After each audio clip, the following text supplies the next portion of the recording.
بسم الله الرحمن الرحيم والصلاة والسلام على أشرف المرسلين. السلام عليكم. Bonjour tout le monde.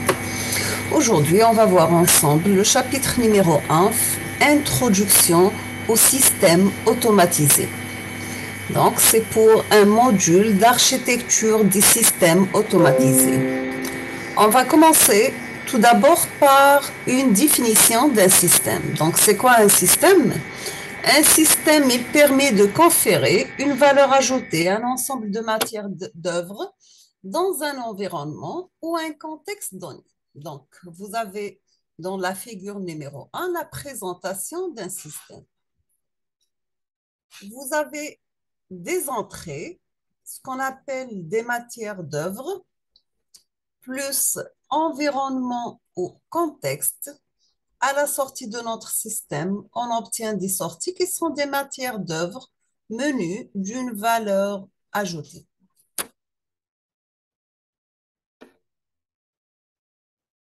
Donc, nous avons que la matière d'œuvre peut se présenter sous plusieurs formes, à savoir, premièrement, le produit.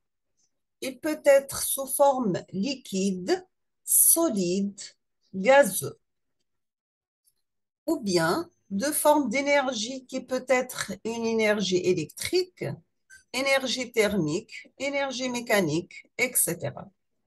Ou bien sous forme d'information qui peut être physique ou bien audiovisuelle, etc. Il existe d'autres formes, bien sûr.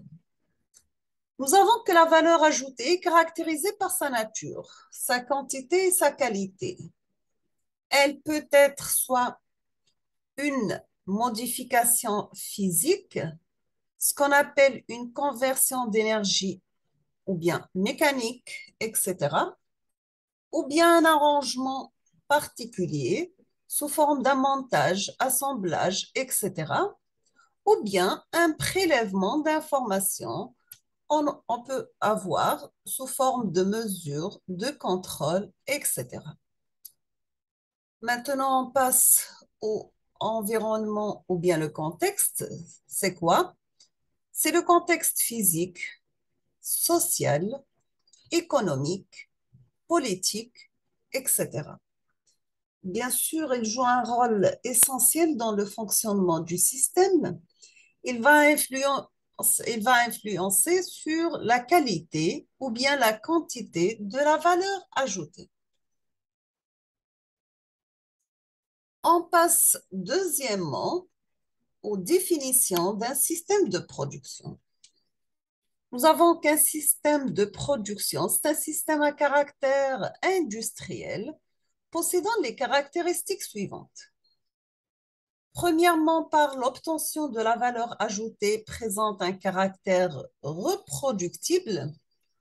Et nous avons aussi que la valeur ajoutée peut être exprimée et quantifiée en termes économiques. Donc, un système de production répond aux besoins d'élaborer des produits, de l'énergie ou de l'information à un coût rentable, bien sûr pour l'utilisateur du système. L'élaboration de la valeur ajoutée sur les matières d'œuvre, elle est obtenue par un moyen d'un ensemble de dispositifs opératifs, ce qu'on appelle une partie opérative, entre parenthèses PO, P ça revient aux parties, O c'est opératif, ou bien par l'action d'opérateurs humains et ou de dispositifs de commande pour assurer la coordination des dispositifs opératifs. Toujours, nous avons tout système de production possède une structure semblable au schéma suivant. Donc, voici la structure d'un système de production. Un être humain, en utilisant des dispositifs de commande et une partie opérative qui a pour entrée une matière d'œuvre entrante et sortie matière d'œuvre sortante. La partie opérative peut avoir aussi comme entrée des dispositifs de commande et l'influence de l'être humain. L'ensemble de l'être humain, dispositif de commande, de partie opérative et influencés par l'environnement. Troisièmement, on va voir définition des systèmes automatisés de production cette fois-ci. Nous avons que devant la compétitivité sans cesse croissante et de plus en plus dure demandée aux industries, quelle que soit mécanique, de transformation de produits ou de grande consommation, les industriels doivent garder leur outil de production performant et fiable, bien sûr. Nous avons que dans ce domaine, l'automatisation tient une place très importante.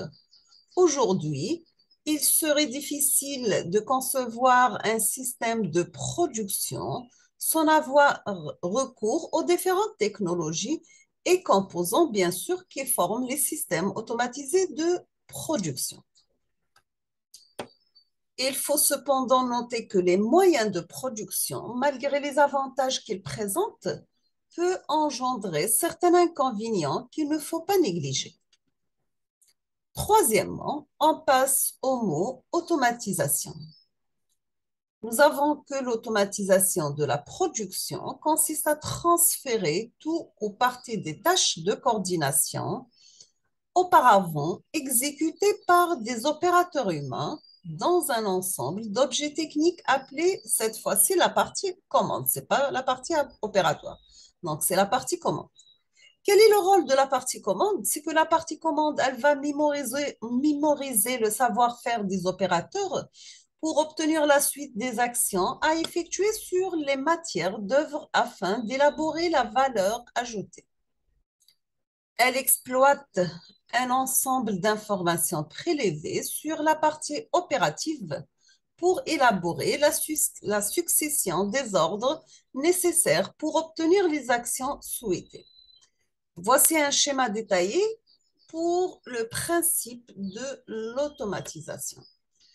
Donc, nous avons une partie commande avec une partie opérative qui a un sens bidirectionnel. Donc, la partie commande, elle envoie l'ordre à la partie opérative et la partie opérative, elle envoie des informations à la partie commande. La partie opérative, elle a comme entrée des matières d'œuvre entrantes et comme sortie des matières d'œuvre sortantes. Bien sûr, tout l'ensemble est influencé par l'environnement. Maintenant, on passe à l'objectif de l'automatisation.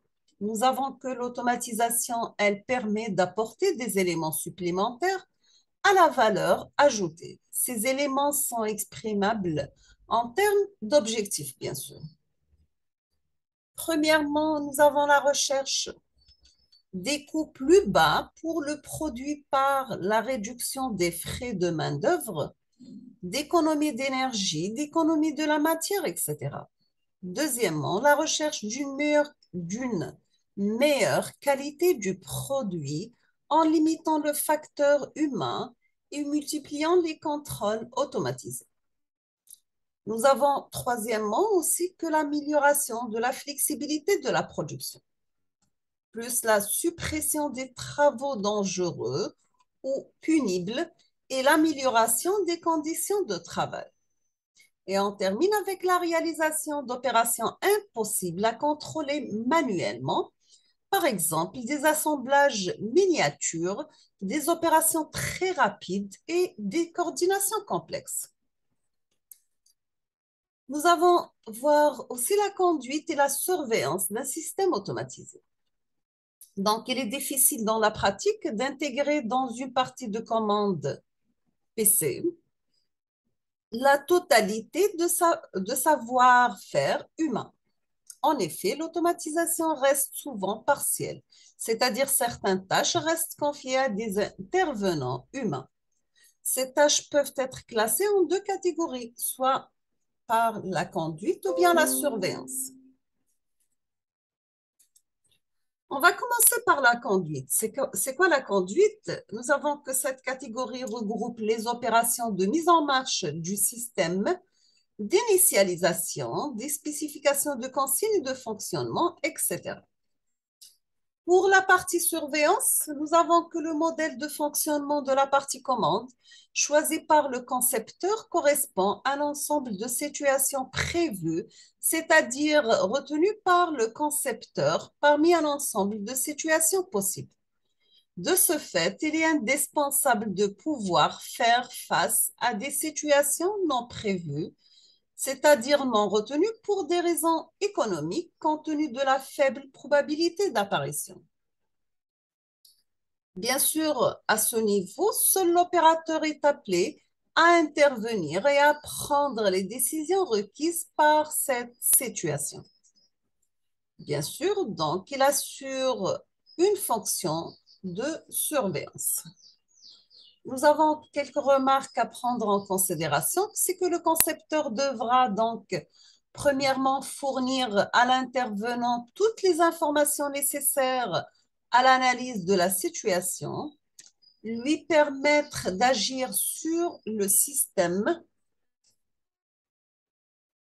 Nous avons aussi que certaines tâches restent donc manuelles et l'automatisation devra donc prendre en compte la spécification du travail humain. Bien sûr, en particulier, on trouve assurer le dialogue entre l'être humain et le système automatisé, assurer la sécurité de ces intervenants lors de l'exécution de leurs tâches manuelles. Quatrièmement, on termine avec la structure d'un système automatisé de production. Nous avons qu'un système de production est dit automatisé lorsqu'il peut gérer de manière autonome un cycle de travail préétabli qui se décompose en séquences ou étapes. Nous avons que les systèmes automatisés sont utilisés dans le secteur industriel, possèdent une structure de base identique. Ils sont constitués de plusieurs parties plus ou moins complexes reliées entre elles que le nom Blue One, 01. On trouve la partie opérative, la partie commande, la partie relation, pupitre de dialogue. Donc, vous avez pupitre opérateur, PR, qui envoie des ordres à la partie commande et la partie commande renvoie des informations. Pour la partie opérative, la partie commande elle va envoyer des ordres à la partie opérative pour des préactionneurs, des actionneurs et la matière d'œuvre transformée, qui sera l'entrée des capteurs qui vont relier et envoyer des informations à la partie commande à l'aide de l'utilisation du graph 7. Bien sûr, la matière d'œuvre transformée, elle est reliée au système physique. Donc, dans cette figure, on trouve la structure d'un système automatisé qui contient la partie opérateur, la partie commande et la partie opérative.